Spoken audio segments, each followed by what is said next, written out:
কাজে লাগে আমাদের তুলসী গাছ?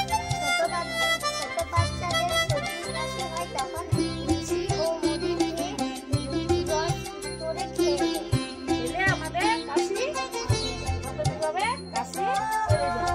ঠিক আছে, তাহলে আমাদের ভেষজ উদ্যানে কত গাছ আছে দেখো। চন্দন, চন্দন কি কাজে লাগে বাবু? হ্যাঁ, স্কিন লাগায়, স্কিনে লাগালে স্কিন ভালো থাকে। আর এই যে জবা, জবা গাছে কি উপকারিতা? জবা ফুল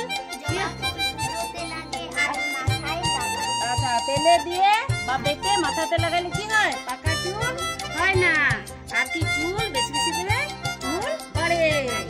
তাহলে এরকম আমরা সবগুলোই জানি, দেশের জন্য আমরা উপকার পাই। আর আমরা বেশি বেশি গাছ লাগাবো। আমাদের নিমদিরা স্কুলে ভেষজ উদ্যানে প্রচুর গাছ আছে। কি কি গাছ আছে বলো তো? চন্দন,